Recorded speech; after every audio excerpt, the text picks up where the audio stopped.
Yahoo Sports Fantasy Football Live is presented by Crown Royal.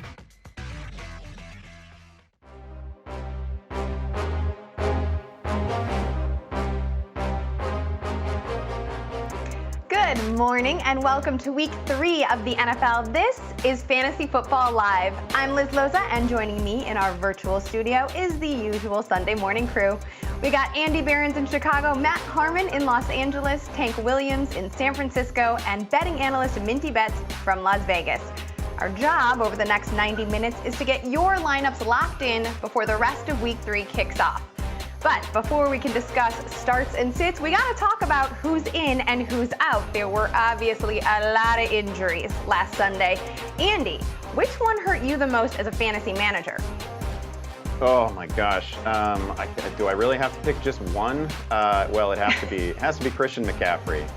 Christian McCaffrey being out now on IR for multiple weeks. This is going to leave a mark on those lineups. I have a Christian McCaffrey team that is somehow 0-2, and you just can't go 0-3. So I need you, Mike Davis. I need you.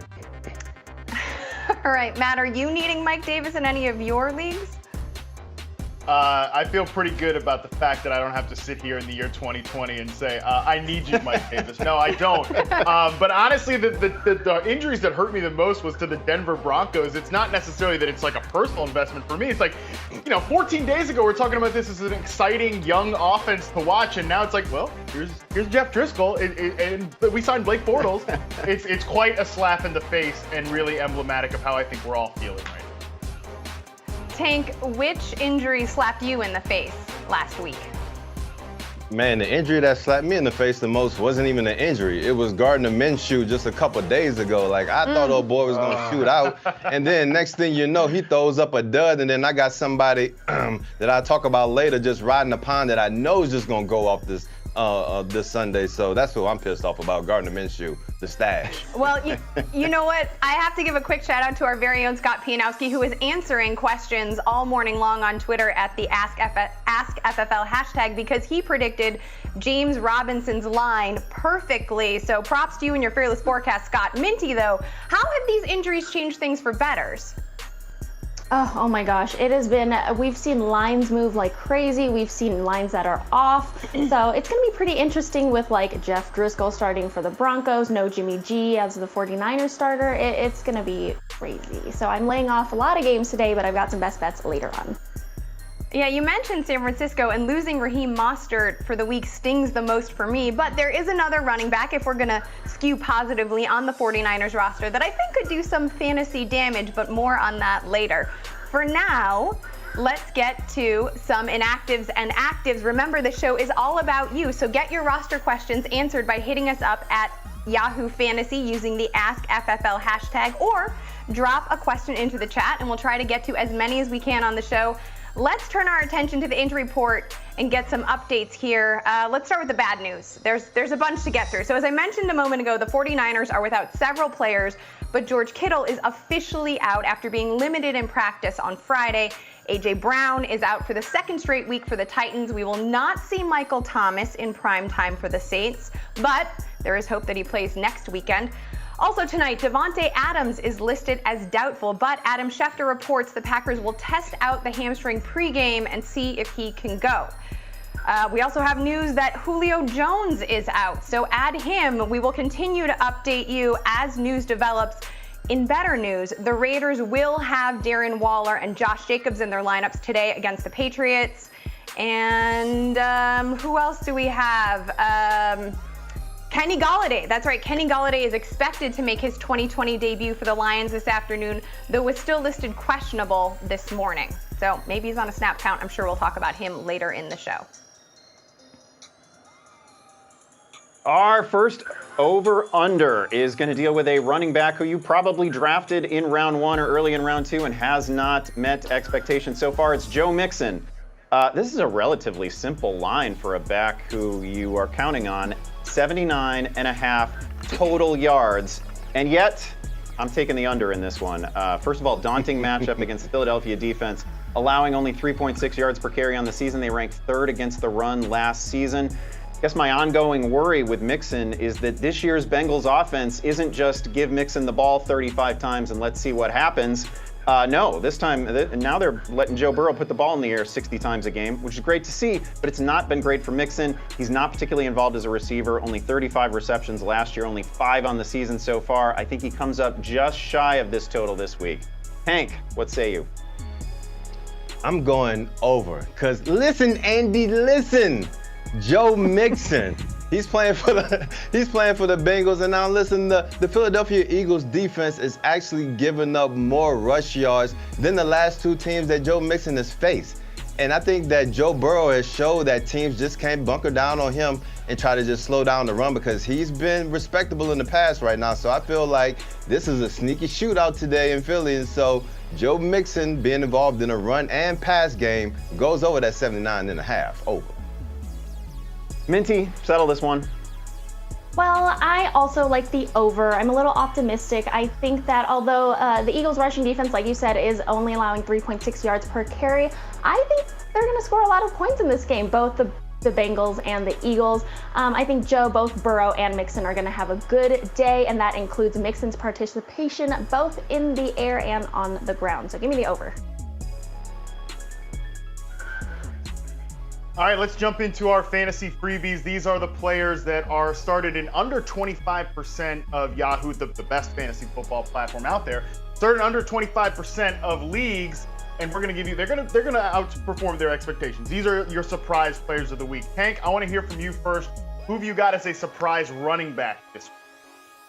Man, I'm going with Joshua Kelly, the running back for the Los Angeles Chargers. Now, Justin Jackson tried to throw a little haterade by practicing this week, but he's doubtful. Now, Joshua Kelly, he's going against the Carolina Kittens today, who are giving up the most points to fantasy running backs. And my man Joshua Kelly had 23 carries last week.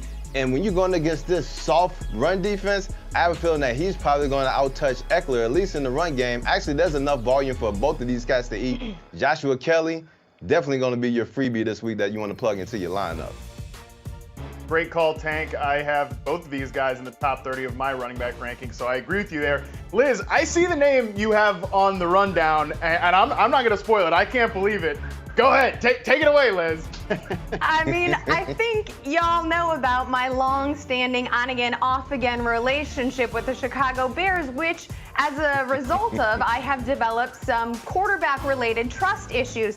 But I'm going to take a note from the Sage Goddess, and I'm going to try to clear any bad juju away from Mitchell Trubisky's name, yo. He has posted multi-touchdown games, oh, smell the Palo Santo, in back-to-back efforts, only given up 2 INTs, giving you a little extra points on the ground with some rushing yards, 42, thank you very much, and the matchup against the Falcons, give me a break. Now, he is not Dak Prescott or Russell Wilson, but he does have some excellent weapons, and I think he can get you QB 15 fantasy numbers. You next. I love it. All the bad spirits are gone. I'm feeling good about this. Obviously, the Bears' first-round pick and Mitchell Trubisky will be rewarded now at this point. Sure, I feel great about that. Now, I talked about some bad energy with the Denver Broncos offense off top, but my fantasy freebie comes from that particular group, KJ Hamler. And I mean, this is about as free as you can get, folks. He's the minimum value in DFS this week, but I think he's going to play a ton because he got a lot of playing time in his rookie debut last week. And this is a guy that missed a ton of time in training camp. And it did not matter for the Denver Broncos with injuries to Cortland Sutton. Jerry Jeudy's a little banged up this week. This guy's out there running 31 routes last week, 7 targets. And I talked a little junk about Jeff Driscoll up top, but let me tell you what. Driscoll's going to air it out. He had 420 air yards last week, despite the fact that he didn't even play the full game. Hamler's a guy with speed. He can run that deep blaze out. I love the way this rookie looks as a future route runner. So, hey, if you need a dart throw, definitely look at KJ Hamler against a Bucs defense that is pretty good overall, but I still think the negative game script for Denver will boost the passing volume, and Hamler's a guy who could exceed those expectations. And now we're going to tell all you what's up because we're going to check in with the social media for the first time this morning and answer with the social media, all of it, and answer some of your roster questions. Don't forget to send your questions to the hashtag AskFFL. Our first tweet comes from Troy, and he wants to know, who should I start at tight end this week, TJ Hawkinson or Hayden Hurst? Remember, Julio Jones is out. Andy, what say you? First of all, on behalf of Bears fans, I want to thank you, Liz, for using witchcraft, actual witchcraft to fix Mitch Trubisky. What other show is going to do that for you? I loved it. It pains me to go against an Iowa tight end like TJ Hawkinson, especially one who had a blow-up game against the same team he's facing this week last season. But I got to go Hayden Hurst here with no Julio on the field for Atlanta. That's going to mean a ton of targets. We saw Hayden Hurst make a little fantasy noise last week, and I think he gets right back to it this week. It's a good spot for him. Not going to surprise me at all to see him get double-digit targets in this one. I think he's a really good shot to find the end zone. All right, let's move on. Matt, this one's going to be for you, so get those listening ears ready. Adrian asks, this is a running back question, running back position, Jerick McKinnon, Jeff Wilson, or Malcolm Brown. There are obvious injuries in both the Rams and the 49ers backfield, so who are you picking? Dick, thanks for tossing me this awesome question with all these juicy, wonderful running backs. No, I think of this group, I'm going to go with Jerick McKinnon. McKinnon looks pretty good to me. He's making explosive plays out there. You know, he's getting some passing game reps without Raheem Mostert, as we mentioned, without Tevin Coleman. I think he's my favorite back on the roster. Yeah, Jeff Wilson could do that thing where he pops in a couple goal line touchdowns, sure. But overall, I'm going to go with Jerick McKinnon there. And I think Malcolm Brown could have a decent game against the Bills, but I trust Darrell Henderson more in that backfield right now, which I will probably be saying the opposite of, you know, next week and the week after that, and the week after that, and the week after that, because that's the way this Rams running back room is going to go all season. Look, the perfect running back for 2020 is obviously Jerick McKinnon. Tank, if Matt complained about that last one, get ready, because this one's even messier. It's from Austin Holmes, full PPR. Need one of these guys for a flex: Devin Singletary, Corey Davis, MVS, Marquez Valdez-Scantling. Who do you think you should flex here? Man, actually, I would go with the running back. I like to go with running backs because they have a little bit more volume, and then at the same time, too, you don't have any Zach Moss. And actually, the Rams' run defense has been a little bit soft, and so I expect Devin Singletary to have a better game than a certain quarterback that's going to be in this game that I'm going to talk about later, so Devin Singletary. All right, we're going to go to tweet number 4 here, and that is from Jen Schmidt. Oh, I had a crush on a boy in college named Jed Schmidt. Different thing, though. Full PPR for a flex: Joe Mixon, Jarvis Landry, Alan Lazard, or Rex Burkhead. I mean, we've lost this much faith in Joe Mixon? Are you kidding me? I can't do it. I'm obviously... I am going to start Joe Mixon here, but Andy, since you took the under on his line, or you took the over actually, who took the under? You were Tank. No, Rev took the under. No, it's Rev. Rev took the under. Okay, so would you still take Joe Mixon over the rest of these options? Yeah, Joe Mixon has a much better chance to score, to actually find the end zone than any of these guys. This is like, I don't love him, but he certainly hasn't done enough to put himself in the category of the rest of these garbage all-stars. Okay, I don't want to end on garbage all-stars, so let's pick another tweet. This one is from Benjamin Cantor, and he asks, Kareem Hunt or Devin Singletary as my RB2 now that Zach Moss is out? Matt. Oh, this is a tough one. I like both of these guys this week. You know, Singletary seems pretty safe with Moss out, as he mentions, but I'm going to go with Kareem Hunt. I think he's just got the better ceiling. I love the way the Browns, when they can stay on script, they honestly have 2 top 10 backs in their backfield. You know, maybe not for fantasy. Maybe Hunt finishes outside the top 10, whatever. Who cares? But I'm talking about real-life NFL backs. Chubb and Hunt are both up there, and I think they should be able to control this game against Washington. They should be able to at least keep it close enough that these 2 guys can both be involved. And like, Hunt just has such a great high ceiling, I think I'm willing to take that risk over what's probably a bit of a safer forward Singletary. We are going to button up this segment with one last peak season question. So, Tank, you know I'm coming to you. It's from Siobhan Smalling, and he wants to know, I got Waller and Hunter Henry. Remember, Darren Waller is a little bit banged up, coming off a short week. Who should I start this week? Because New England is no joke. Yeah, New England's no joke, but at the same time, New England's been known to be soft against tight ends too. But I also like to think that after Waller came off the game that he did on Monday night, and he's banged up, that's bound to be some regression. So actually, I'm going to go with Hunter Henry. We know that Herbert's going to get the start. I expect that the Chargers are going to be leading in this game, which means there's going to be a lot of run game involved, which also means there's going to be play action, which should help Hunter Henry. So that's why I'm going with him in this play. Thank you very much, Tank. It is now time for our first break here on Fantasy Football Live. I have to replenish my Sage supplies. When we come back, Pro Bowl running back Brian Westbrook joins Tank in our virtual tailgate, so don't go away.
Welcome back to Fantasy Football Live here on Yahoo Sports. It is time now for this week's NFL Royalty Check-In with Crown Royal. Earlier this week, our resident tailgater Tank caught up with two-time Pro Bowl running back Brian Westbrook to talk which fantasy running backs will come through for managers against some tough defenses in Week 3. What's up? We have former Philadelphia Eagles great, a dual threat running back whose blueprint is still being used all around the league. My fellow 2002 draft classmate, Brian Westbrook. What it do? Brother, it seems like it was just yesterday that we got drafted, but now when I hear 2002, I'm realizing that it's almost 20 years later, and we're still talking about football, so it's still good. It seems like an awful long time. I know it seems like an awful long time, but it happens fast, bro. But it's the Bengals at the Eagles coming up this week. You know, the Eagles have had like a tough stretch these past couple weeks. Joe Burrow seems like he's going to be a capable quarterback and can move that offense. If you had to choose between the Joe Mixon and the Miles Sanders this week, removing your Eagles allegiance, like who would you go with? Well, you're right. I have to remove my heart a little bit to be completely honest and forthcoming here. But I think you got to look at the defenses. Who has the better defenses? And we've seen what the Bengals defense it just hasn't been very good against the run. There's been a lot of teams, or a couple of teams that have had the ability to run the ball against them successfully. And based upon what the Eagles have done in the last couple of games, offensively, they have not looked very good. But because of that, I would have to say that Carson Wentz has struggled. His accuracy has struggled. Him throwing the ball to the other team has struggled. In that frame, I think that means that Miles Sanders is going to touch the ball even more in the run game. And so because I know that Joe Burrow is the center of the Bengals team, and I know that Carson Wentz has struggled for the Eagles, I think Miles Sanders will have a little bit more opportunity. So I would lean towards Miles Sanders in this one, just because he's going to get the opportunity to run the ball a little bit more. All right, we're going to finish up with Clyde Edwards-Helaire, a guy that reminds me a lot about you playing in the Andy Reid system. So they have a really tough game against Baltimore coming up this week. Like, what kind of game do you see for Clyde Edwards-Helaire this week? A carry-heavy game or a target-heavy game? And do you think he's a safe play against a Baltimore defense that's been playing really good to start the season? Baltimore is one of these defenses that you always circle. You're like, okay, I know I'm going to need to bring my neck roll. I'm going to have to do some extra curls. I'm going to have to do some extra stuff because they're going to be physical, they're going to be nasty, and they're going to give it to you for 60 minutes of a football game.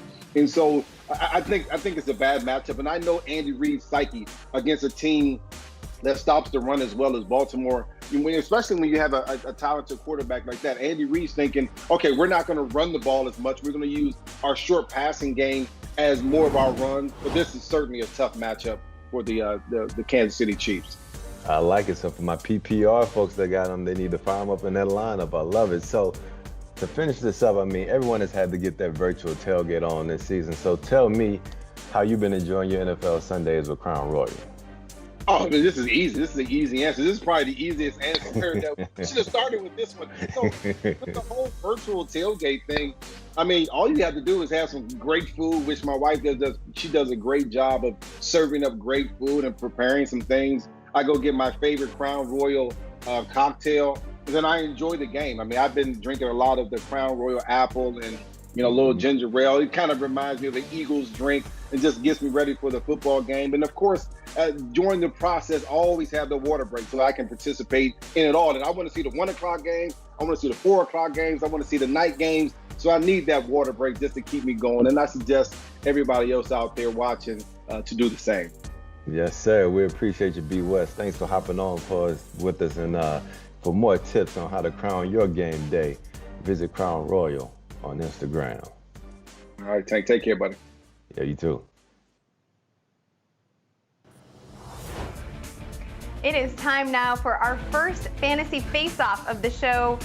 Oh boy, Tank and I are debating, and we're going to start with similarly ranked player. We're going to start with 2 veteran quarterbacks. So we're debating similarly ranked players for the week. Aaron Rodgers against the Saints in prime time versus Big Ben against the Texans. Tank, mercifully, you are up first. Make your case for Roethlisberger. Next. Well, Aaron Rodgers has the better matchup on paper, but we ain't going with paper champs today. My man Big Ben is at home. The Houston Texans need a win like Tyrone Biggums needs a crack rock. He be calling me. And so I expect both of these teams to push each other on the scoreboard, and therefore Big Ben is definitely going to edge out my man Aaron Rodgers, because obviously I put Big Ben on my bench for Gardner Minshew, and we see how that turned out. So obviously he's going to blow up today. Okay, I like the reverse psychology here. I'm going to go with Aaron Rodgers because, as Tank said, it is a better matchup on paper or otherwise. And I was obviously more excited. I'll be more excited about it if Devontae Adams goes. But still, the Packers are averaging 42.5 points per week. The over-under on this game per BetMGM is 52.5. We expect a lot of back and forth. That's a 6.5 points higher, by the way, than the Houston-Pittsburgh matchup. And I know there's a fear that this is going to be all about the running backs, but Aaron Jones posted 4 catches, 68 yards, and 1 touchdown all through the air last week. That's like the same line as OBJ put up. So I have faith that Rodgers can get this done for us. All right, next up we have Dion Lewis versus Frank Gore. I'm going to go first this time. So if I am being asked to argue against Frank Gore, I also am allowed to travel back in time, and I want to travel to the year 2017. Now in 2017, do you remember when Dion Lewis was playing for the Patriots and he was much more than just a pass catching back, but was also crushing on early downs? You know who else saw Dion Lewis at his best and most multiple? Joe Judge at the time. Joe Judge, by the way, now the head coach of the New York Giants. So before Devonta Freeman has a chance to be folded into this offense without Saquon Barkley, I think Dion Lewis is the winner in week 3. Man, look at that picture of Frank Gore. Like, every time I see Frank Gore, I just imagine him with, like, big knee pads on, and then he always got that face that look like it's tied to see even before he saw it. He like the Pat Ewing of the NFL.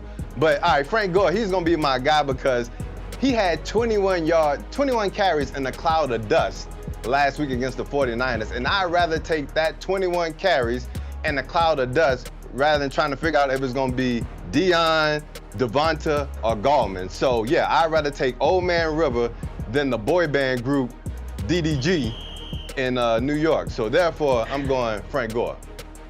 Okay, well, finally, this is the last one. Another set of running backs, Tariq Cohen versus Ronald Jones. Tank, why is Rojo the better play? Honestly, I don't know why Rojo's the better player, and I don't know why we're discussing Rojo and Cohen. Like, honestly, like, I'm here to try to help y'all out. And if you actually need any of these guys in your lineup to win this week, especially Rojo, you just need to come to terms, understand that you're going to go ahead and take that L this week because Fournette's getting most of the carries. My man Shady getting most of the targets. So the only good thing going for Rojo is the paycheck. Listen, Tank just made my argument for me. I don't even need to talk about Tariq Cohen. It is very probable that the Bears' number 2 running back, by the way, Cordarrelle Patterson, will outtouch Tariq Cohen. But how many times are we going to put Rojo on notice? Too many. It's no Joe. Let's move on. Right. All right, we're going to play a little Make Your Pick, and we're going to start with a question about wide receivers. This is actually from someone who's just kind of showing off his lineup. He's got a ridiculous collection of talent.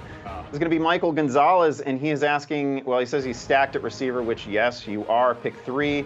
I'm leaning to the top 3, so he's telling you what he wants to do. It's Allen Robinson, Terry McLaurin, DK Metcalf, Chris Godwin, and Kenny Golladay. I have 4 of these guys, I think, in my top 10 this week. Matt, what do you want?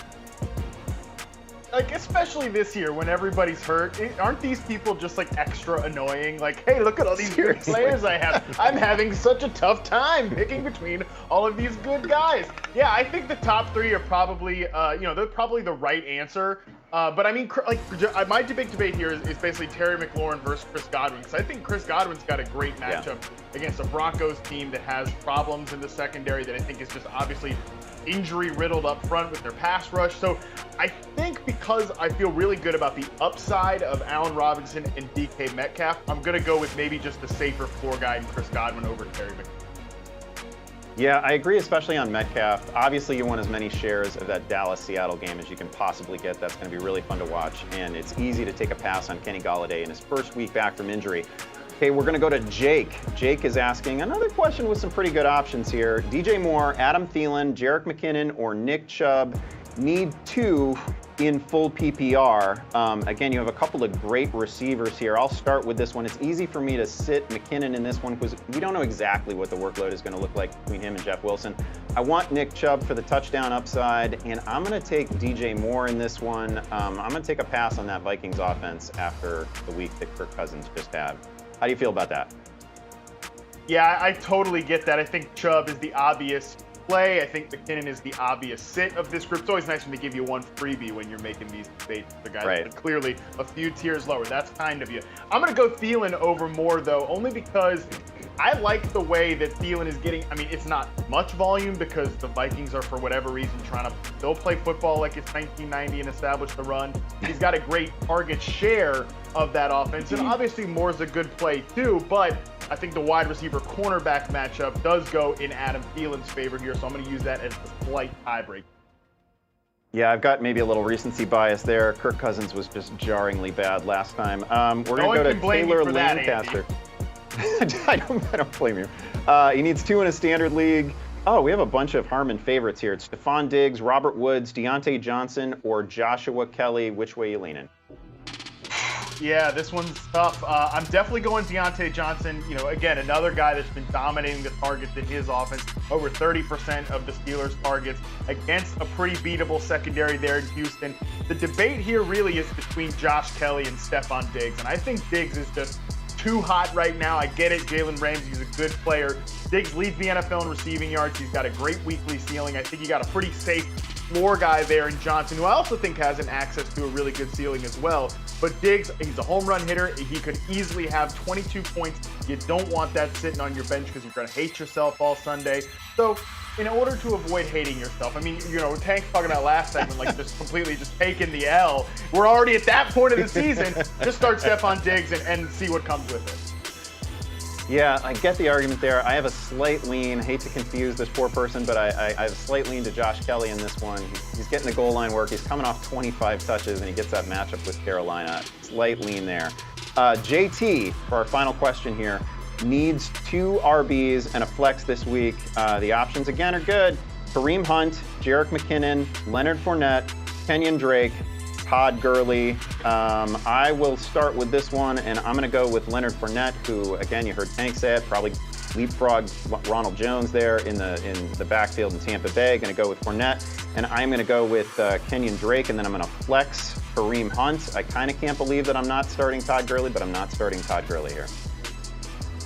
Yeah, I'm 100% in agreement with you there, Andy. This one was, this is the easiest so far of the group that we've had. You know, Jerick McKinnon, man, he's been in a lot of these questions. Like, what a come up for Jerick McKinnon after missing all that time with a bunch of knee injuries, that at least he's in fantasy consideration now. But yeah, I agree with you. I think you really can't go away from Kareem Hunt in this particular matchup because the game script should be good for rushing volume, because we know that Washington's offense is not necessarily at a point where they're going to run away.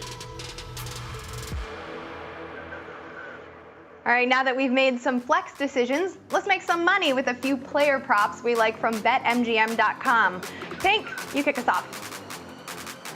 Well, I'm going with Dak Prescott. Now, when I originally picked this bet, it was the over for 15.5, and they already notched it up to 18.5, which shows you that I was Negro Domus with my pick. Whole lot of mercy coming with these readings. So Dak had 3 for 30 versus the Rams and 5 for 18 versus the Falcons. Cam Newton ran for 47 yards on 11 carries, 2 tubs last week. And so I think that this is a copycat league. Dak is still trying to get paid. And so what's the best way to get paid? To go ahead and use your arms and your legs against that let the Russ cook movement. So therefore, Dak is going over. All right, Minty, what about you? I like the player prop Russell Wilson over 18.5. Is it? Oh, I'm sorry, 27.5 rushing yards. I don't know why I was reading his. 27.5 rushing yards. I mean, 28 rushing yards is nothing. We've seen Russell Wilson exceed that total twice already this season, and I think Dallas is going to pressure Russell Wilson a lot, have him scramble out of that pocket and then hit that over easily.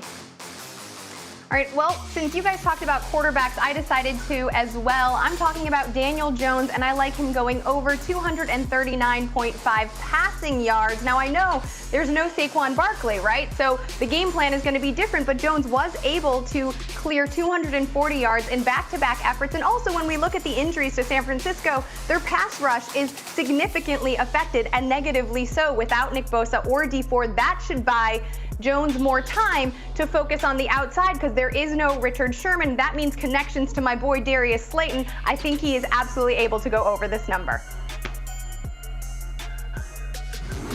Every Sunday night, I file a weekly recap column where I tell you about the 5 things I care about and 5 things I do not care about from the Sunday's slate of games. Well, going into week 3, I got to tell you, there are people out there that are upset about Allen Robinson. And I know the results have been middling. 8 catches, 107 yards. I'd argue that maybe you shouldn't be whining so much about your top receiver averaging over 50 yards per game in the first. It's 2 weeks, okay? I don't care that he started slow. We are firing up Allen Robinson everywhere we can this week because the usage is there. And this is the key with fantasy. You want to follow volume. You want to follow the things that carry over year over year. And these things do. Robinson obviously has 9 targets in back-to-back weeks. That's great. He's also, that's good for a 28% share of Mitchell Trubisky's targets, okay? That is a mark that is only bested by 10 other pass catchers in the league. This guy is seeing elite volume overall, and he's especially getting volume in the red zone, 21% of the team's targets. So you've got a guy that's out there running around, you know, as a top receiver. You've got a guy that's out there getting a target share of a top receiver, getting the target share of a elite receiver in the red zone. And oh, by the way, he's number 8 in air yards in the NFL. Once variance swings back his way, we're going to get the receiver that we all drafted. This is how these things work. Don't freak out over 2 slow weeks.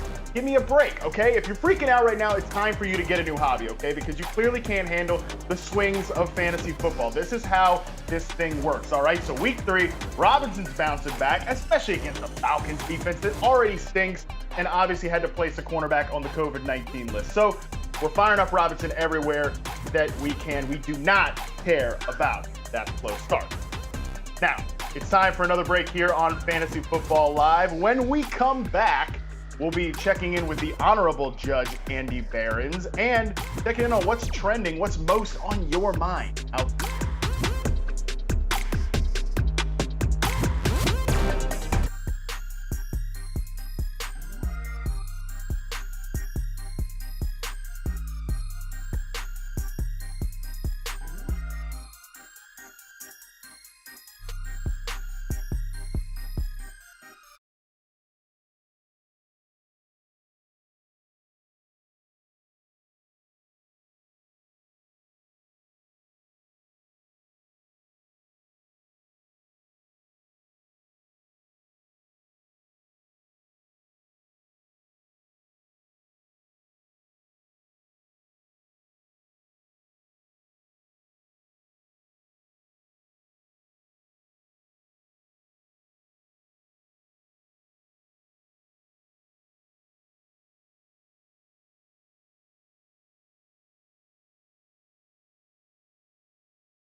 We are back here on season 15 of FFL. While you were gone, we were checking our feeds because we are always keeping an eye on the social conversation. And it looks like there are quite a few players trending, especially with all of the injuries. I want to start with CeeDee Lamb. Now, Andy and I discussed Michael Gallup and how he has been quiet on over the past few weeks on the Fantasy Football Forecast, our podcast. But Matt, I want to ask you if you think that Michael Gallup could surpass production-wise, not in terms of like key clutch moments, setting up scoring situations, but can Gallup actually produce more fantasy numbers for managers than CeeDee Lamb, and are people not noticing that about Gallup right now? I definitely think so, and the biggest reason is that Gallup has been clearly established as the team's vertical threat. Over 17 air yards per target for Michael Gallup. You're looking at like 6 for CeeDee Lamb, which is great. He's getting those layup targets. He's getting that type of usage where I think you can start to consider him as maybe a weekly safe floor play. And Amari Cooper's right at 10 too, right about where you'd expect. So Gallup, though, he's the guy that could present that week winning upside. And I'm just not going to sit here and tell you to not play the mainline players in the Seahawks-Cowboys game. This game's going to be too much fun. Too much points are going to be scored. I think you can roll out Gallup especially if you need that ceiling play. I think that's pretty much how we have to look at him going forward. 100% agree with you, Matt. Also worth noting that BetMGM has the over-under on this game at 56.5. So you are absolutely correct that there are going to be plenty of opportunities. Tank, you and I faced off over Aaron Rodgers and Ben Roethlisberger, but I want to talk about Packers Saints because obviously we know Devontae Adams isn't 100%. We don't know whether or not he's going to take the field, but when you look at the receivers behind him, Allen Lazard and MVS, who are you liking more, knowing that Lazard has run more routes, been on the field for more snaps, but isn't seeing the same number of targets? I mean, I think that Lazard could possibly be the safer play, just the way that, he's structured in the way that, the routes that he runs. But what I like to look at is, like, when I was doing research a couple weeks ago, when you look at the Saints defense, even in the 2019, they were known for giving up the explosive plays behind the secondary. So who's the best guy that fits that role for A-Rod now that Devontae is not in the game? That's going to be MVS. So I think that if you want to play a player that has a lot of upside in this matchup, I think it's going to be MVS, and then he may look to Lazard to be more of his, like, Devontae Adams, go to in the short and intermediate routes.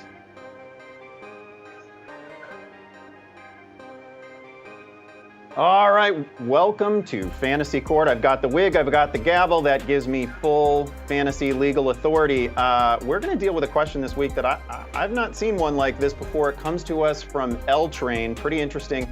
L-Train writes in my league, there are two guys in a different league together. Our waivers go through at 12:30 a.m.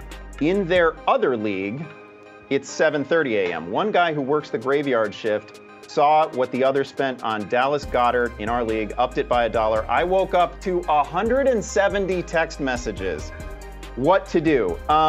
First of all, what a bunch of complainers. This is ridiculous. You woke up to 100 plus text messages about a waiver ad tight end. That is absolutely ridiculous. Everyone in this league had an equal shot at Goedert. I hope they can see that. This poor guy, he had one tiny bit of insight that he gets from the sort of natural advantage that we all get from playing in a bunch of leagues. I will say also, to people who've never worked overnight, it's not some fantasy life hack. This guy doesn't have some massive advantage because he's sleeping when news breaks all the time. This guy caught one lousy break and the rest of you are outraged about it. This isn't collusion. It's certainly not anything like that. These aren't two managers working together. So let's look at the rest of the story, because we had a follow-up tweet on this as well. He forgot the best part. This guy gets Goedert for $25 of his $100 fab. So the 7:30 wire, he went for $26, but he was so mad in our league that he dropped him and somebody got him for free. Look, this guy is harassed. He's bullied into actually dropping the player that he wanted. Again, because this league is so full of ridiculous complainers, I can't stand it. I hate what's happened to this guy. I feel for him. So I'm going to rule two things here. Number one, the next time your league is actually able to get together in person, live, everybody together, this guy drinks for free, because, man, he has taken it on the chin here. And also, I got to tell you that if I'm commish in a league where I get 100 complaints about a waiver ad, that's never going to happen again. So every manager in this league gets a single challenge flag. We're going to take a cue from the league itself. You get one challenge flag to use for the entire season when you see a transaction, an ad, a drop, a trade that you have a problem with. You have one complaint that you can issue to the commissioner. If the commissioner denies your complaint, that's it. No more. You're fined. Oh my gosh, I don't think I could play in this league. I have ruled. There it is. All right, Aaron Rodgers is he's on fire right now. He's looking like he's in the middle of his prime. It's great. And the quarterback on the other side of the field on Sunday, not so much looking that way, and Drew Brees. Should be an exciting game here this week. The line that we're going for our next over-under is Aaron Rodgers, 2.5 touchdowns. And I'll start here. It's not that I'm, pessimistic about Aaron Rodgers this week, but I am going to take the under on this line, only because, it's just a lot to ask. Like, 3 touchdowns is a lot to ask. And I think the biggest question with the Saints right now is, Drew Brees is cooked, great, wonderful. We all accept that. Now we have to wonder, is this defense going to be good enough to carry the Saints to where they still want to go, even if their quarterback is compromised? That, I think, is a big question. I still have faith in their personnel, especially those outside cornerbacks and Cameron Jordan and the guys up front. But I will take the under here. I still have a decent amount of respect for the Saints defense, even if they got worked over by Darren Waller last week. Hank, are you with me, or are you going over here? I am going under with the man with the best hair on the internet. I think it's pretty simple to me. When I looked at the stats from last year, Aaron Rodgers only had 2.5 or more touchdowns 3 times the entire season last year. So now we have a game where there's no Devontae Adams. Drew Brees can't guard Mike on the other side. So where are we going to get that push to, have guys, sling the ball up and down the field to get points on the board and all that stuff? So I feel like even though Aaron Rodgers has a decent matchup here, with no Devontae Adams and having to lean on those young wide receivers and them trying to stack the run for Aaron Jones, I think it's a low-scoring game and he doesn't get there. Under. All right, Minty, we're bringing out the broom. Is this a sweep here? This is what a broom looks like, by the way. This is it. We are bringing out the broom. I'm also on the under. I hate to say it, but I think he gets exactly 2 touchdowns. This Saints defense has to step it up coming back to the Superdome. So I think it's going to be easy. Under.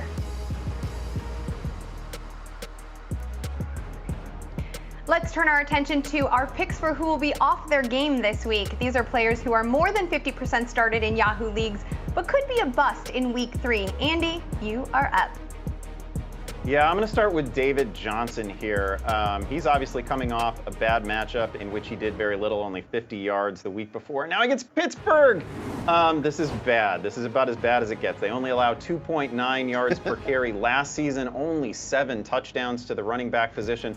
This is just a brutal schedule to start the season for the Texans. I feel for him, but if I had David Johnson rostered in a fantasy league, I would look for all sorts of alternatives. I would start almost every one of the waiver wire backs from week 2 over David Johnson this week. Don't like him, think he's going to be off his game. All right, Tank, what about you? I don't know. My pick may be a little bit controversial. I'm going with Josh Allen. Now, I know he started off the season NBA Jam. He's on fire. But I'm telling you, I'm not saying that the dude is trash like Jalen Ramsey, but he may be a little bit trash this week because the Rams are giving up the 7th fewest points to fantasy quarterbacks. And this kind of reminds me of Dak Prescott last year, where he started off the season hot because he was beating up on a whole bunch of basement bums to start the season. And Josh Allen has done the same. So with this really tough matchup against the Rams, we're going to really see what he's talking about. So Josh Allen, everyone who's looking for big points out of Allen, Jared Goff, and those offenses, you may have to temper your expectations this week. Well, I'm sticking with the same matchup, not for exactly the same reasons, because I'm going to talk about a Rams player. You know, last year after the team's Week 9 bye, it looked like Robert Woods was the preferred pass-catching option, and that seemed to carry over into Week 1. But now without Todd Gurley, Sean McVay has opened up this whole playbook. He is spreading the ball around. You got the rookie Van Jefferson tying Robert Woods with the same amount of targets last week. Tyler Higbee obviously doing his thing. And you also have Tre'Davious White probably drawing his primary coverage over Robert Woods. I think it's going to be really tough, and it wouldn't surprise me if he doesn't, in fact, this week save his fantasy day with a rushing touchdown or any touchdown of any sort.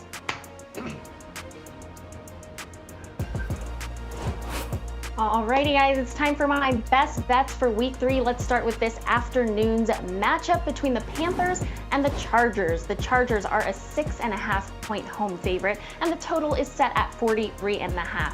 I like the Chargers here to cover the 6.5 points. Yeah, it makes me a little nervous to lay a touchdown with a rookie quarterback in Justin Herbert, but this Chargers defense is pretty solid, and I think they're going to put some pressure on Bridgewater and their passing game.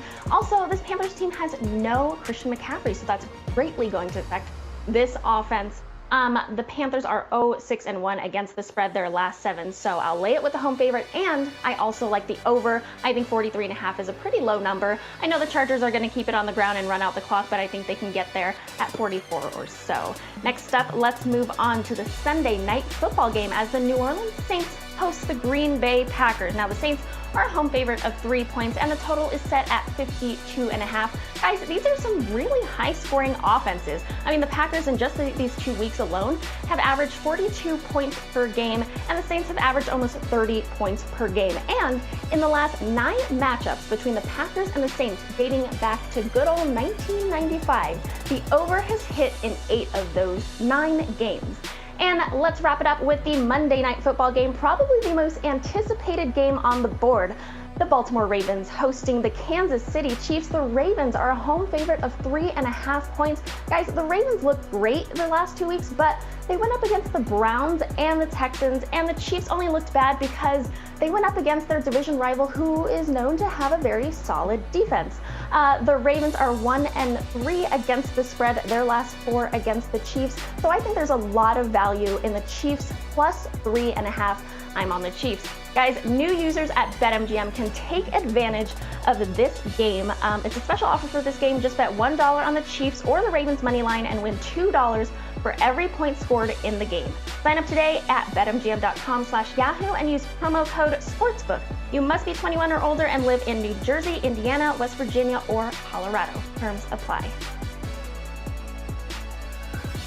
The Honorable Judge Andy Behrens, or just regular street clothes Andy Behrens, gets to join me to jump into the chat to answer your pressing questions. So if you're in the chat right now, hit us with your emoji-based questions. And we've got a good one to start. Look, I've only had a smoothie this morning, so I'm hungry. So the fact that Leon Medors threw in a fire emoji with a steak, a bacon, and a football, I mean, come on, I'm obviously going to answer your question. They need a flex in a 0 PPR situation here, Andy. We've got Chris Godwin, the man of the hour, Jerick McKinnon, Mike Davis, or Antonio Gibson. Which way are you going here?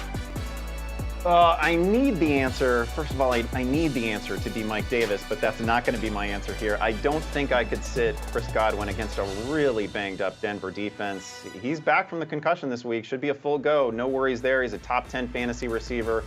That's going to be where I go. I'm rooting for Mike Davis, but in this case, I'm picking Godwin.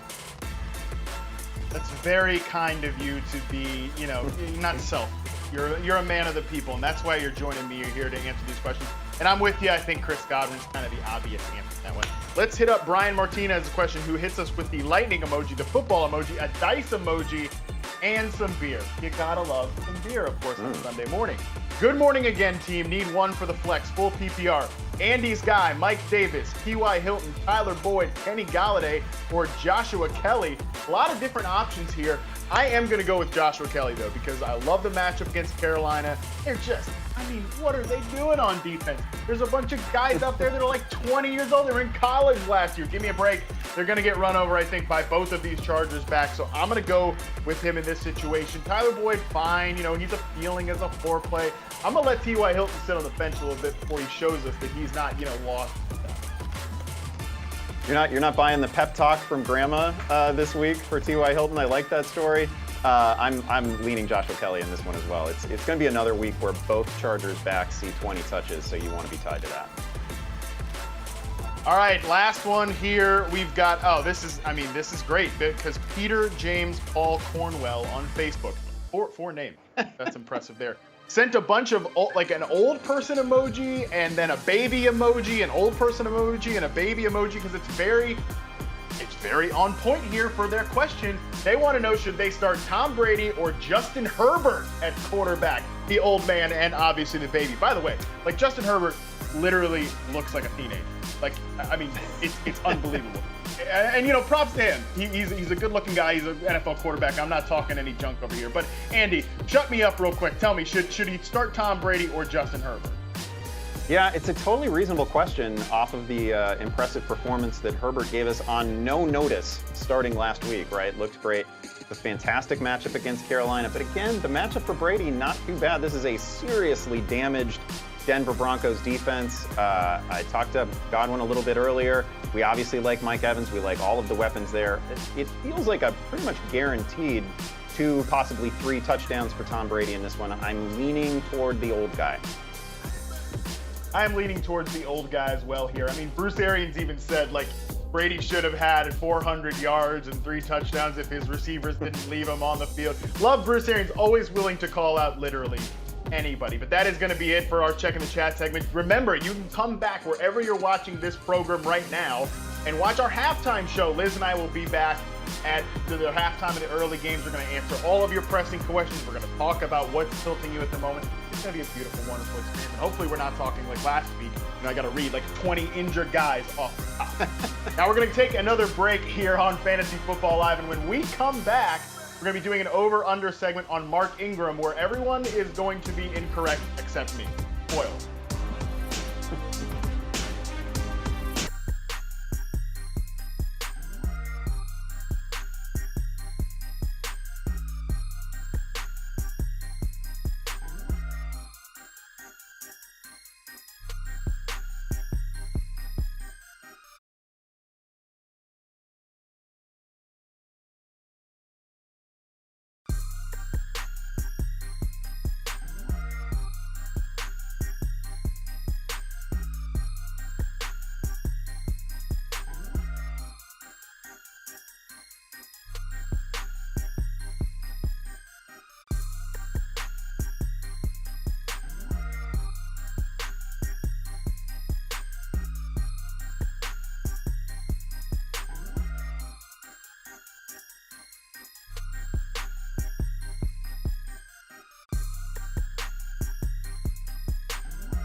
Our third over-under, Matt teased it. It's going to be Mark Ingram, and it's quite a total for Mark Ingram.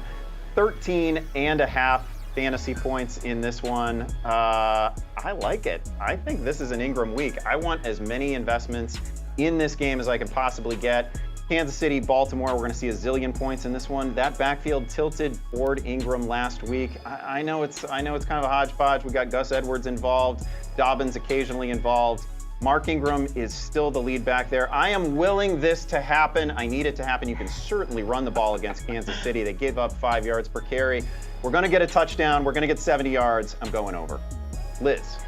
Tell me I'm wrong. I am with, no, I'm not going to. I'm not going to tell you you're wrong. I am actually with you for many of the points that you already discussed. For me, Mark Ingram, and I know it's difficult, you want a piece of this offense, you want a piece of this game, especially this Monday night game. I mean, I don't know from a real football perspective who can't be excited about it, but Andy is 100% right. Mark Ingram is not only still the lead back, he is also the preferred pass catching back. He has the most targets of this running back core. So I think that for that reason, he's going to get enough action in a high scoring game that he can clear this line. You heard it, Matt. Andy is 100% right. Please confirm it. No, not confirmed. I mean, I don't really have a strong feeling here, but I figured I had to give some sense here with the under. And I got to be honest with you, I'm starting Mark Ingram in a league because nobody's going to turn their nose up to a starting running back, sort of a starting running back, in a good offense at this point with all these injuries. But let's just talk about this for a second. Mark Ingram, 10 touches week 1, 11 touches week 2. You're basically counting on him scoring a touchdown. What if he doesn't score the touchdown? What if it's J.K. Dobbins? What if it's Gus Edwards who's still getting some burn? I just think this is a line that could easily go under. It could go either way, but I'm going to take under here simply to bring some difference to the situation here. I mean, it's a guy who's played 36% of the snaps in week 1, 42% of the snaps last week. It's just no lock that he's clearly going to go over this line. You're, like I said, basically counting on a touchdown or bust. I could easily see it being busted. Yes. What it do, baby? It's your favorite ball on the budget, T-Money, with my value plays for week 3. Now, at quarterback, we starting off with Jeff, the Pistol Driscoll. Now, my man came in for an injured Drew Lock last week and slaying that thing for 256 yards, 2 tubs. He had to pick, but the thing that impressed me the most is that he was sacked 6 times, but yet he still kept his composure. Now, my man Harmon already talked about Jerry Jeudy being banged up, but he still has KJ Hamler. He has Noah Fant. He has Hamilton. He has Patrick. Enough weapons, also with the game script being in his favor, to more than provide value for $20. Now, at running back, I'm going with Kenyon Drake at $23, and it's more of a Drake-themed explanation of why he's my play this week too, because when you see that the Lions give up the 3rd most fantasy points, the first thing you think to yourself is, I'm going in, I'm going in, I'm going in. And then you say, what? The Arizona Cardinals have the 5th most rush yards in the league and the 3rd most touchdowns? That means they're about to go to work. I mean, that's more Rihanna than Drake, but you know what I'm saying, it's still same song. But the thing is that Kenyon Drake could have you in your feelings if my man Kyler Murray keeps running for touchdowns, but I believe that God's plan is my plan today, and that Drake is gonna be the dude, and he's gonna be on one today, so make sure you have him plugged up into your lineup. Now, at wide receiver, I'm going with Tyler Lockett at $22, and I feel like whenever Tyler Lockett is this damn cheap, he has to be in your lineup, and I know it's a trend too. Now, in week 1 against the Cowboys, my man Robert Woods went off, and my man Kupp had kind of like a slow game. Now in week 2, my man Calvin Ridley went off, and my man Julio was dropping tubs. So now this week, Tyler Lockett, the shifty wide receiver, is gonna get off, and DK may have like a slower game. So that's another reason to maybe put Tyler Lockett in your lineup. Now at tight end, I know my girl Lizzie later on in the show is gonna give you a sample of a $10 tight end that's gonna be a good play this week, but I'm going with my man Logan Thomas at $15. Now this dude has the same amount of targets as Scary Terry. That's 17 targets, and the Browns are giving up the 2nd most fantasy points to tight end. So I think with that volume and that matchup, he's gonna more than provide with a $15 price tag. And remember, the T is for the money, and the money is something that you won't have in your pockets if you don't put my players in your lineup. Now go ahead and go to the results and see who's still in first place, even though my girl Minty came with that thunder last week. Oh, well, you heard the man. Let's check in with the Guru standings. Minty won week 2, led by Kyler Murray's 3-touchdown day. But you see the season-long standings here, and Ooh, that boy in front so pretty. He's so pretty. It's a 20-point Look at that lead. smile. Matt, you and I need some work. We got to do some work here. Lord. What are we doing? All right, there is still time to get in on the action in the new Yahoo Cup BetMGM daily contest. Enter every week for a chance at $75,000 in total prizes, and the top 25 lineups each week will be entered in the Yahoo Cup BetMGM final, where you could win free rooms from MGM Resorts or a $20,000 Vegas getaway. Head to yahoo.com/dailyfantasy to join. We are welcoming this week to the show Emery Hunt. Emery is the owner of Football Game Plan. He's also a former college running back. You can follow him on social media at FBallGamePlan. Emery, welcome to the show. Glad to be here. Appreciate you having me on. So for those of our viewers who aren't completely aware of your work yet, can you tell us a little bit about yourself? Founder and analyst at Football Game Plan. They can follow me online like you mentioned, but also subscribe to our YouTube channel at youtube.com/footballgameplan, where you can get all of our analysis from the NFL all the way through high school football. Emery, your eye for rookies is awesome. I had you on the Yahoo Fantasy Football Forecast, our podcast, over the summer, and you made a really bold prediction, at least at the time, about the Rams' backfield. You said don't sleep on Darrell Henderson. Well, in week 2, when Cam Akers went out with that rib injury, Darrell Henderson did some stuff. I mean, 12 carries, 2 of them in the red zone, 3 targets, 2 receptions for 121 total yards, plus a score, and he looked good doing it. What are your predictions for this backfield now? Malcolm Brown has a finger issue, but he's expected to play Sunday. Cam Akers, we're still not sure about his rib issue and whether he'll join the committee on Sunday or not. Well, for me, it was always Darrell Henderson's going to be the starter. The thing was, he was injured in training camp, which kind of elevated the other 2 guys. And now that Henderson is healthy and the other 2 guys have now suffered their own injury issues, Henderson should take that role and just run with it, both figuratively and literally. You're not worried about his size at all? Not at all. Size is not a skill. If you're good enough, you're big enough. And if you can't hit what you can't catch, you can't hurt what you can't touch. So Henderson is one of those guys that can really explode on any given carry. Size is not a skill. Everybody write that one down. I like that one. All right, well then let's talk about Justin Herbert, because size he certainly does have. He is the Chargers rookie quarterback. He looked quite good, at least surprised, I think, a lot of people. Who on this offense is hurt or helped by having him under center? I think everyone is helped. I think when you look at what he does well, he reminds me a lot of Carson Wentz in that regard. So you can see him really driving the football over the intermediate area of the field. You can see him using his legs to pick up some cheap first downs. He'll be a factor in the red zone. He gives you that added benefit of a guy that has a stronger arm and is able to drive the football a little bit deeper down the field than Tyrod. Interesting. And Keenan Allen?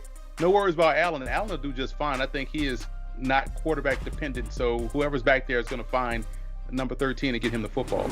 Well, you know, there was a lot of talk about these rookie wide receivers heading into the 2020 season, and everybody after the draft was assuming Justin Jefferson would be the number 2 in Minnesota, and Jalen Reagor had an amazing opportunity in Philadelphia, and it's CeeDee Lamb, the wide receiver that everybody had before the draft at the top of their charts, that is actually doing something despite the fact that he's the team's 3rd wide receiver. What do you think about Lamb moving forward into the season? I think he's going to continue to grow and progress and put up tremendous numbers. Your 3rd corner is not better than the Cowboys' 3rd receiver, and that's the matchup they're going to exploit a lot the rest of the way. All right, well then I want another bold prediction, because you are always so confident. Who is someone that is under the radar, or maybe a situation that people aren't really paying attention to? I will look at New Orleans, Marquez Callaway, big fan of his game. They're dying for a receiver to get in there and help. We saw Emmanuel Sanders not really be that guy right now. Michael Thomas hasn't played since being injured in week 1 against Tampa Bay. Marquez Callaway, an undrafted rookie free agent out of Tennessee, is phenomenal in my opinion. All right, Emery. Well, thank you so much for joining us today on Fantasy Football Live. Can you tell everybody where to find your work once again? Follow me on Twitter at FBallGamePlan. Subscribe on YouTube to the Football Game Plan Network, and that's located at youtube.com/footballgameplan. Awesome. Thanks, Emery. Let's check back in on Twitter for some more viewer questions at the hashtag AskFFL. All right, Matt, we're going to start with you. Tweet 1, Sean asks, Tom Brady at Denver or Ryan Tannehill at Minnesota? Both of these obviously project to be run heavy, so which quarterback are you leaning on? Yeah, I like both of these guys as quarterback starts this week. I think Brady's just the safer play because we obviously like the offensive situation there more with those receivers, especially with Chris Godwin coming back. I think he's got the higher ceiling, but Tannehill, like, don't discount this guy either. 10 yards per attempt, 4 passing touchdowns last week without A.J. Brown. Like, I think this Titans offense is still pretty sneaky underrated, and I mean, the Vikings defense just cannot find themselves. So, like both of these options, but I think I would go the safer route with Brady here. All right, let's go to a second tweet, and this one comes from Aaron. And he asks, Russell Gage or Traquan Smith at wide receiver 3 obviously hasn't gotten the note from Emery yet about Marquez Callaway. I'm going to ask you, Andy. He also said that he's leaning towards Gage because Breeze looks cooked. I think Matt agrees with that, certainly. but which one, Andy? Russell Gage, the slot receiver, or Traquan Smith, the guy who seemed to be his favorite target against the Raiders on last Monday night? Yeah, I think Traquan actually outsnapped and out-targeted everybody else in that Saints receiving corps without Michael Thomas. I can't really argue with how Breeze looked against the Raiders. That was ugly. Yeah, I got to agree with him. If he's leaning Gage, that's the direction I'm going. Again, no Julio Jones in this one. Gage was already seeing double-digit targets per week, and now there's that many more targets available to him. So I think this could be a 12, 14 target game. Good shot at finding the end zone, so Gage it is. All right, Minty, get ready. This next one is for you. Chris asks, the Niners giving 4.5 and a couple of question marks? Well, now the line, I think, is at 3.5, and I think, Chris, you are crazy if you're going to touch this game. There are so many injuries, I just wouldn't even bet it. If I had to, I would go the Niners minus 3.5, because, I mean, they lost like half their team against the Jets last week, and they still won. So, yeah, if I was forced to, the Niners, but I'm not touching it. All right, this is our final question, and it comes from EH, and this person asked Kenny Golladay at Arizona or Jerick McKinnon. I'm going to take this one, and I always want to bet on the player that has the best shot of finding the end zone. And even though Kenny Golladay might be on a snap count, and even though he's probably going to draw a lot of coverage from Patrick Peterson, who, by the way, it was Terry McLaurin who did some real work against Pat P last week, I don't think Jerick McKinnon's going to see a whole lot of the goal line, not with Jeff Wilson in here. I think Kenny Golladay, we know that he has a nose for the end zone. We know about his catch radius. So I'm going to take Kenny G in this one. And on that note, it is time to take a break here on Fantasy Football Live. But don't forget, Yahoo was rated the best fantasy sports app by the Fantasy Sports Gaming Association in 2019. Check out this week's top fantasy pickups and award-winning insight on the Yahoo Fantasy app today. We'll be right back.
on Fantasy Football Live. There are 8 games getting ready to kick off here at the top of the hour.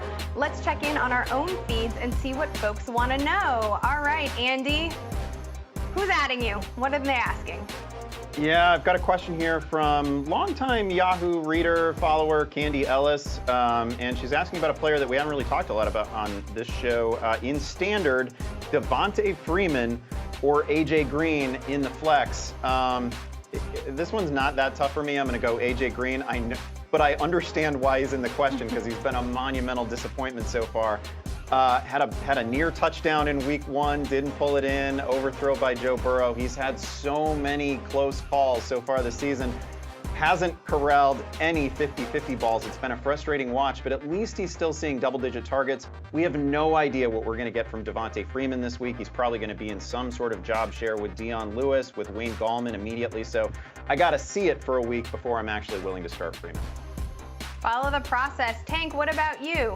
Who's sliding into your DMs? Man, I'm putting myself in a little bit of a pickle. I got MB Trevelyan97 on Twitter who's asking me, it's a must-win, half-point PPR, need one flex, Mike Davis, Fournette, Darrell Henderson, or Curtis Samuel. And actually, none of these guys really have a great matchup. Mike Davis is going to have a lot of volume, but the Chargers are giving up the least fantasy points to running back. So I think I'm going to go with Darrell Henderson. Like, I know Malcolm Brown is playing even though he has that broken pinky, but I feel like he has a slightly better matchup. It's a PPR format, so I think he's going to get a little bit of upside from there. And I think if he's going to get in the end zone, well, if the Rams are going to get in the end zone, it's like going to be Henderson over maybe Malcolm Brown or one of the wide receivers. So going Henderson.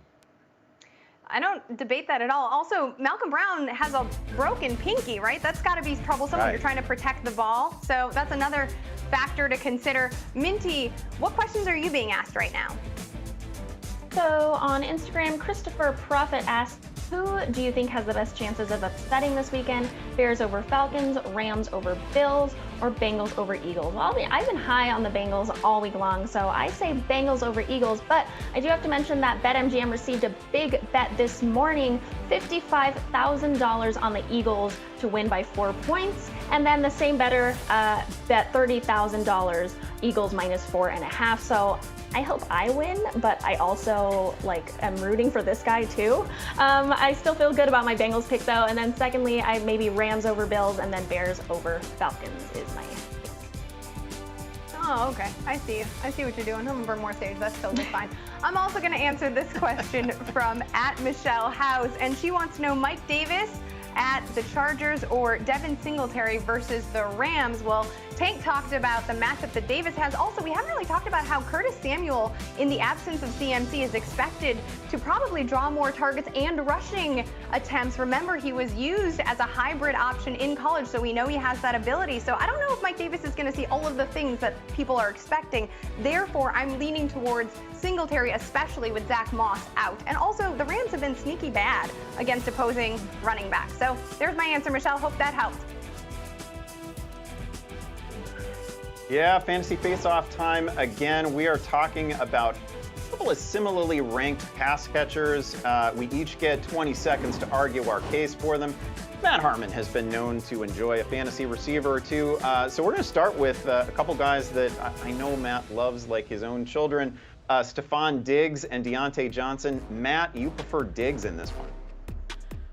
I do, and I know immediately it's, well, the Bills are playing the Rams. This is their hardest matchup to date. Yeah, sure, great. But I mean, I think the Rams are like a middle of the road defense. 31st success rate against the run, as Liz just mentioned. 16th against the pass. I'm not worried that this is going to be the time when the train stops for the Bills. Honestly, I could easily see the Bills offense rolling in this game, and then everybody's like, just start your Bills rest of the way. They're matchup proof at this point, because I think this offense is that good. I just want to remind people that like an hour ago in the show, in Make Your Pick, you had a choice between these two guys. You took Deontay Johnson first over Diggs. I don't remember that. Not important. Not important. Not important. You disavow that selection? New information has rolled in, and Matt Harmon is now on Diggs.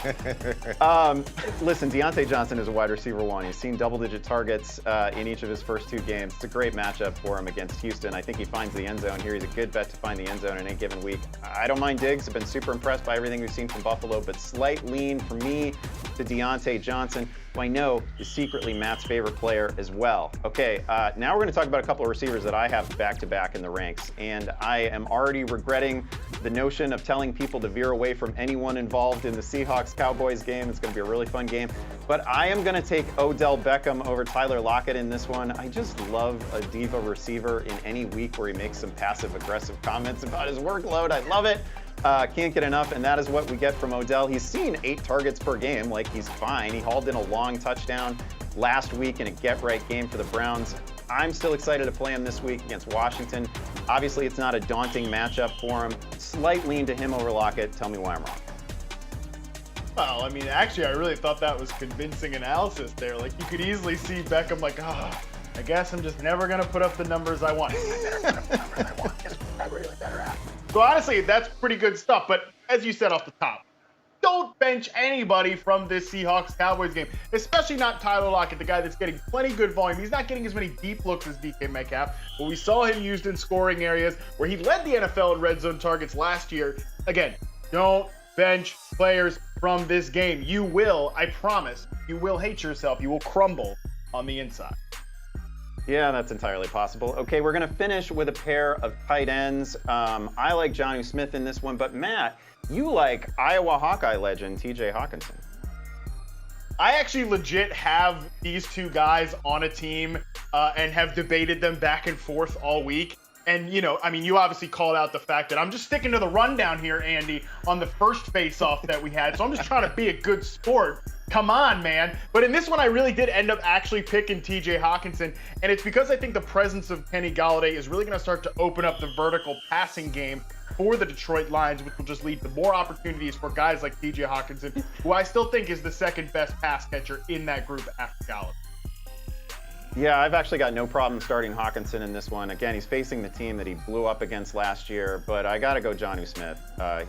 He's scoring pretty much every week. It's 3 touchdowns so far. It's been a target hog. There's no A.J. Brown. He gets to face the Minnesota Vikings and that junior varsity defense, so there's no way he doesn't find the end zone again in this one. Give me Jonnu. All right, jumping right into make your pick. Listen, I get to have a little player back and forth with a former player himself, Tank Williams. Let's jump right into it and take your questions from social media. First one we've got here. We've got, hey, at Yahoo Fantasy, I need to pick 2 from Keenan Allen, Adam Thielen, AJ Green, and Cooper Kupp. Pretty decent options here. I don't feel like this guy is totally bragging about his lineup, even if it's a pretty good group. Tank, who are we taking here? Oh, man, I think in this one right here, I would probably go Adam Thielen and A.J. Green. Oh, man, it seems wrong to do it, but I really think that Cooper Kupp has the tough matchup. I think that the Chargers are going to be run-heavy against the Panthers, and I really think that if the Vikings are going to get it together, they got to get it together now versus the Titans, so that could be a sneaky shootout up in Minnesota. And then A.J. Green has a really good matchup against the Eagles, and so I think Joe Burrow looks the part. And so, yeah, I got to go with those guys, even though it just doesn't feel right. Tank, I know back in your day, you definitely put up a ton of great stats in the NFL. Well, I'll tell you what, Tank, you have the same amount of sacks this year in 2020 as the Carolina Panthers defense, which is to say none. They barely have any pressures so far this year. They haven't knocked down a quarterback. I think even if the Chargers can run on these guys, I think they can throw on them too. So I'm going to go Keenan Allen and Adam Thielen here. This defense in Carolina is just everybody wins. Everybody wins here. All right, let's move on to our second tweet. Minnesota Twins pitcher Corey Guerin asks us, Keenan Allen versus Carolina, Juju Smith-Schuster versus Houston, T.Y. Hilton versus the Jets, Deshaun Jackson versus the Bengals, or Jarvis Landry versus Washington. This is a half PPR. We got to pick 3 here, Tank.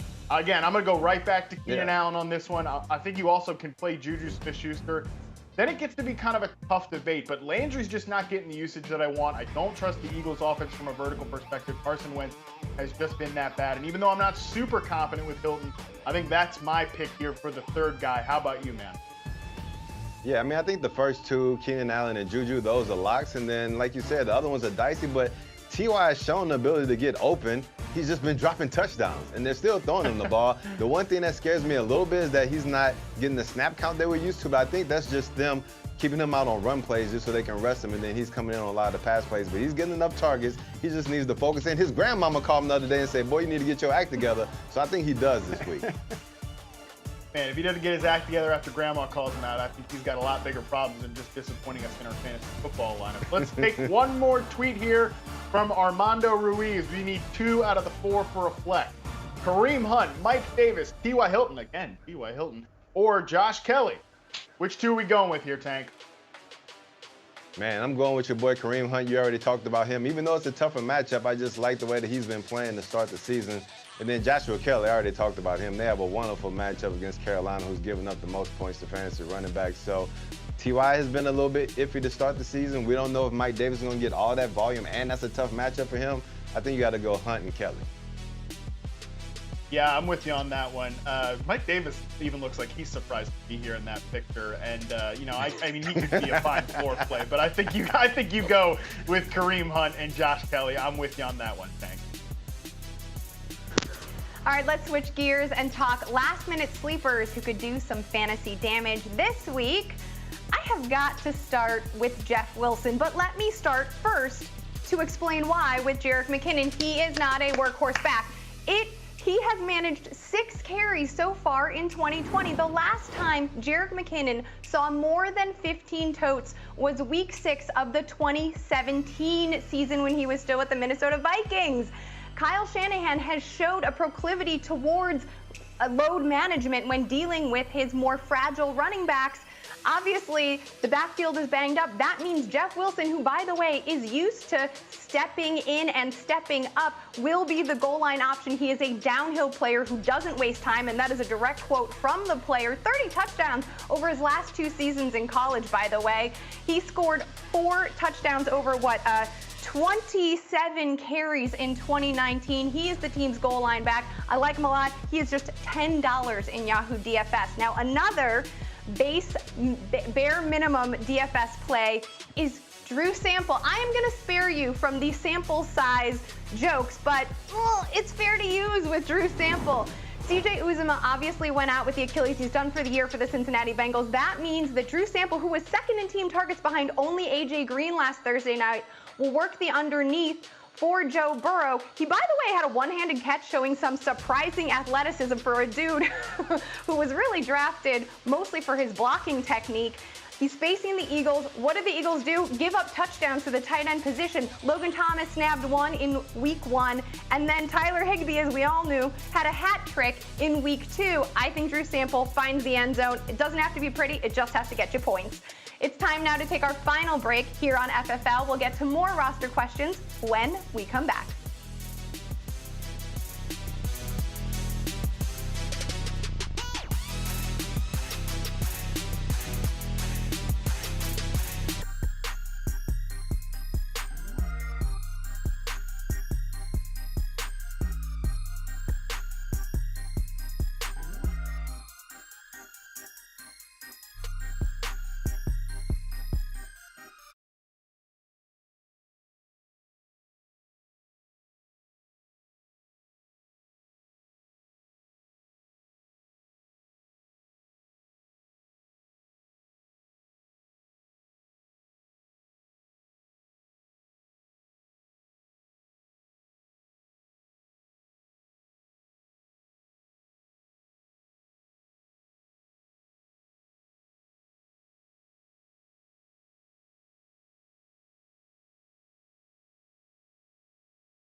We are just moments away from kickoff. So let's get to as many social media questions as we can. And let's start with Nutty Nikki. She has a PPR question. This is for the flex position. Leonard Fournette, John Brown, or Jerick McKinnon. Ooh, I don't want to answer it, but Tank, maybe you can. Yeah, I'll take this one. I'm going to go with Leonard Fournette. Right. I mean, we already talked about Leonard Fournette getting the majority of the carries there in Tampa, and they should be playing with a positive game script against Denver and Jeff Driscoll. So I think that Fournette is your play. All right, I like that one. I'm going to give this next one to Andy because it is from an Andrew, and it is also in a standard league. Andy, I know that you prefer those. So pick one: Mike Davis, Joshua Kelly, Kareem Hunt. Thanks, and have a great Sunday. Well, thank you, Andrew. These are good options. Like them all. I got to lean toward Joshua Kelly here. Again, it's the Panthers. It's the friendliest matchup possible. We think both Kelly and Eckler can again reach 15, 20 touches in this one. Kelly is coming off a game once more with 25 touches. He's getting goal line work for good offense and a great matchup. That's the direction I lean. All right, Minty, I'm going to give this next one to you. It is from Powerhouse Cappers. Is it stupid to play both sides, like the money line and the underdog, as long as you're winning?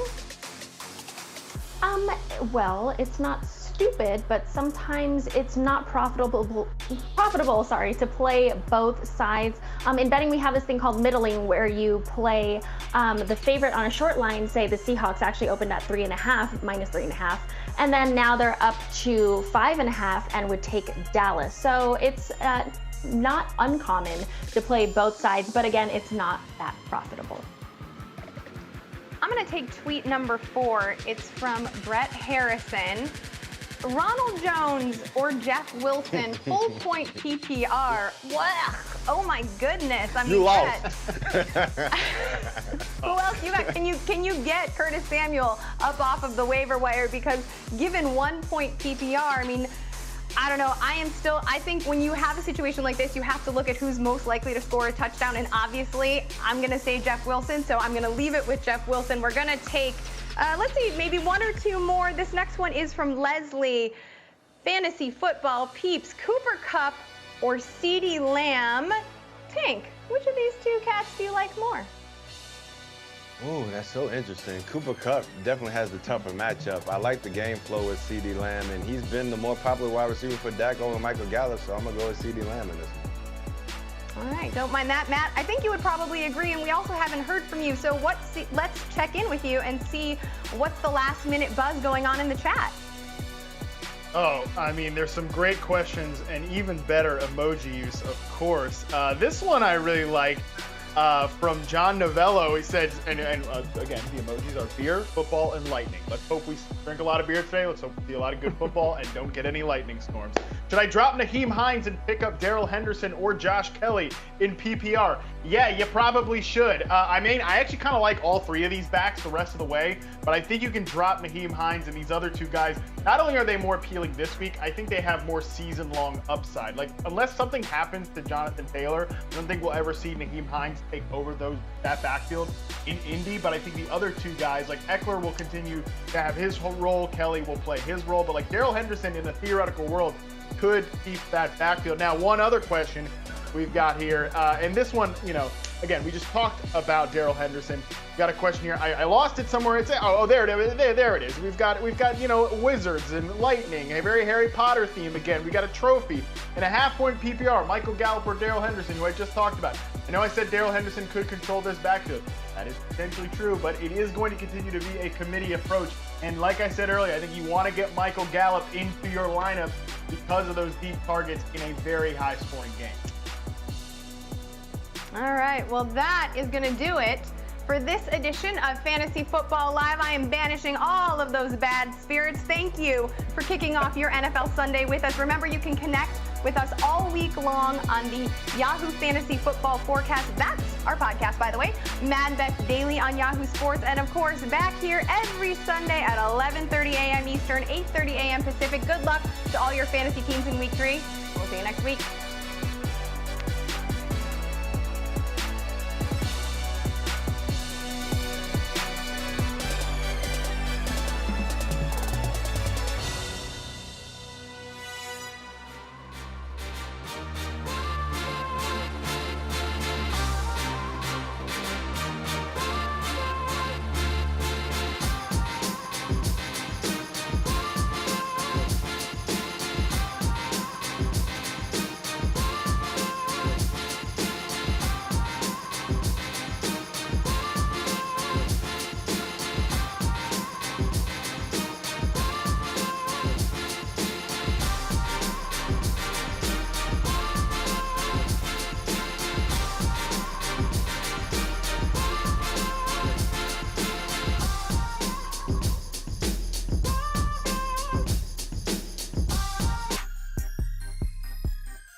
All right, it's halftime-ish, halftime adjacent of the early games here in Week 3 on NFL Sunday. Liz, whenever the 49ers game pops up on my screen, I keep thinking, like, who is that? Like, what is this weird amalgamation, whatever the word is, of players on the 49ers side? Like, we got Nick Mullins, we got Jerick McKinnon scored touchdowns, we got a bunch of random wide receivers. The only familiar sight I think I saw the entire game was, of course, Jordan Reed almost catching a touchdown, but coming up injured. I know as our tight end specialist here at Yahoo Fantasy, Liz, you had your eye on a few injuries at the position again, which is, of course, is the theme. Well, I mean, we have to build up. When Jordan Reed did what he did last week, we have to talk about him because you're right. He did in the end zone. It was an incompletion in the end zone, and then he immediately grabbed his leg. We don't know officially, what the diagnosis is. Though, if you look at the history that he has put together, certainly it doesn't seem good. He also, for what it's worth, last week did not play a whole ton. He wasn't on the field for a bunch of plays, and his snap count wasn't great. So the stat line was obviously awesome. Also, Dallas Goedert left this morning injured. He has since returned. I think what's interesting, though, if we're looking at San Francisco and Philadelphia, you mentioned how odd the 49ers look. Don't forget to give a shout out to Mohamed Sanu. But right now, Nick Mullins has a YPA of like 7.4 compared to Carson Wentz's 4.1. Yeah, not ideal. I know we have a few people in the chat pointing out that this has just been a generally very slow first half when it comes to fantasy production. I know that my guy here, Richard, is saying, finally got a touchdown and a cam, but Jonnu Smith, nothing. Darius Slayton, nothing. Cooper Kupp is okay, but it could be better. That's how a lot of people are feeling. And I know, as you mentioned, that Eagles fans out there are definitely feeling like, shouldn't Carson Wentz be better? Liz, I'm going to ask you this question, and I'm going to make it very simple. Does Carson Wentz stink now? Is he bad? I saw somebody post this on Twitter, and I'd love to give them credit, but I can't because I forget who you are. But it is a fact. Carson Wentz has more rushing yards than Joe Mixon so far, which is a silver lining, but as Marcus Grant, our friend from NFL.com, points out, that's bad news for everybody involved in that tweet. What's going on with Carson Wentz, Liz? Every time I see him, he's throwing interceptions, he's taking bad sacks in the pocket, dropping his eyes versus pressure. What's going on with this guy? Well, it's particularly concerning because he's playing the Bengals, right? And Andy and I talked about this on the Yahoo Fantasy Football Forecast podcast. There's a lot of words now in that podcast title, for what it's worth. A lot of words. But a lot of people, Andy included, his bold prediction, frankly, was that the Bengals defense poses a get-right spot for an opposing offense. It happened, for Baker Mayfield last week, so it should happen for Carson Wentz this week. I think a key to it is, who is his number one receiver outside of Zach Ertz? Like, if Goddard is hurt and you can't run a 2 tight end set, or everybody knows you're running 2 tight end sets, then defenses can adjust accordingly. I don't know who here is supposed to jump out. I mean, Jalen Reagor's got this thumb issue. He's not expected back until week 9-ish. So I don't think that Carson Wentz has any confidence in a reliable, regular number one to look to outside of his tight end. Yeah, I mean, the construction of the offense isn't great. The funny thing is, they're running the ball pretty well right now. Miles Sanders at 8 yards per carry, 8 carries, over 60 yards. They're building something with Sanders. He's coming off a good game in week 2 after missing week 1. That looks like a foundation piece for their offense. But as you mentioned, it's not that they can't run the ball. It's not that the offense is stagnant. It's that Wentz himself is killing drives. And I get it. There is definitely an excuse to be made with, the offensive line too. Another injury ravaged unit. Obviously the pass catches. Sure. You mentioned. We've got Greg Ward again, 4 catches, 33 yards, leading the pass catching group. That's not what the Eagles want to see. They had that last year. They wanted to no longer see that. So there is the injury excuse. But, I mean, it is unbelievable how inefficient they've been from a passing standpoint. They're one of the most pass-heavy teams. In fact, outside of the New York Giants, who just ran 1 play in this type of situation heading into week 3, the Eagles were the most pass-heavy team in neutral game scripts on 1st and 2nd down. That shows you they want to be an aggressive pass-first team. But their success rate on those plays 7% That's not good. And I don't know if any of you are math wizards out there, but 7% success rate, not very good. No, and I don't think, I think desire is different than creativity and execution, right? And I just don't find this to be particularly creative. Again, when I'm comparing it to Nick Mullins, who's got Mohamed Sanu out there doing stuff, who we could talk about Josh Allen right now. You want to talk about adjusting. Gabriel Davis is looking fantastic, undrafted rookie here who's 6'2", adds some nice height to that receiving core. Oh, you know, John Brown's got a foot issue, and that's a little bit problematic. You got Jalen Ramsey doing things for Stephon Diggs, who was robbed in back-to-back, you know, efforts at in the end zone. But still, then you have Gabriel Davis, who shows up out of nowhere. You've got depth, you've got options for Allen. You understand the player's strengths and weaknesses. And Davis, after scoring last week, he keeps his feet in gorgeously on a 35, 39-yard gain. He's got, in his first 3 receptions, has 60 yards. That is how you are doing it. There is balance to this offense, and it is not just, as you said, with Carson Wentz, a run game here without any other creativity or focused execution. Yeah, totally. And Richard Pinkston in the chat points out, touchdown Eagles. In fact, it is one Greg Ward right now leaks into the back of the ends. Yeah, I know, right? So, I mean, this is the deal, though. These guys are going to have to step up, and it's a perfect analogy to the Bills because they're making things work. You know, they're making it work even when their first options are taken away. Yeah, Stephon Diggs, John Brown blanked in that game in the first half, although, as you mentioned it, like, Diggs basically scored 2 touchdowns, you know, called back, whatever. It is what it is. Right. They were still getting them going. But Allen, 3 touchdowns in the first half. You are right to point out Gabriel Davis as a guy who's continuing to emerge. But Liz, I was told coming into this game, I was told that the Bills can't do it against a team. They would be slowed down against a team that wasn't the Dolphins or the Jets. And again, the Rams are not one of the best defenses in the NFL. They're probably, I would say, like a middle of the pack unit, and very poor against the run, by the way. But the Bills keep on rolling. Josh Allen keeps on rolling. This guy is a scoring machine. Well, were you told that he would be slowed down, or were you told that this would be a test? Because I do think when you knock off 2 tomato cans in the first 2 weeks, it's easy to shrug your shoulders. But I do think this is a good test because even though, as we talked about in FFL, the fact that the Rams are sneaky bad against the run, Aaron Donald can still force a pass rush, which could fluster Josh Allen and force him to make mistakes. I mean, you said last year all the time, and it was a perfect analogy, that Josh Allen, the reason it's fun to watch him play is because he looks like he's playing with his hair on fire, but that doesn't always mean that he makes good decisions. And you have seen him, with the additions they've made to this receiving core, working within the short passing, the short to intermediate passing game, give him more confidence. He's improved the skill and also now has confidence in his weapons, which is something Carson Wentz clearly doesn't. Yeah, exactly. That's it. It's confidence in the weapons. It's also confidence in the system, too.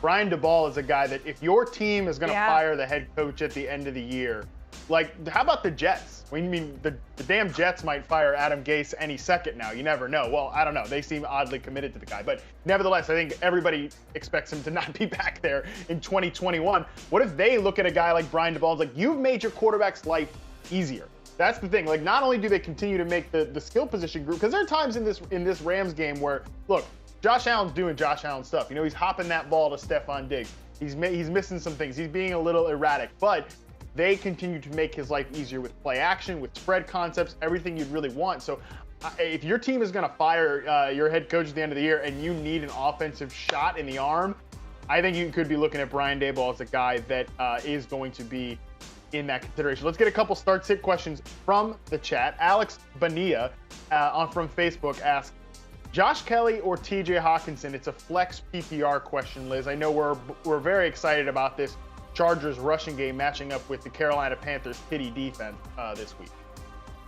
Right. Well, I mean, the argument for Hawkinson, right, is traditionally Arizona is pretty weak against the tight end position. And I believe it was Darren Fells who scored last week, but Jordan Akins converted all 7 of his looks. So I understand wanting to play Hawkinson. And you made a great point on FFL about the return of Kenny Golladay opening things up for Hawkinson.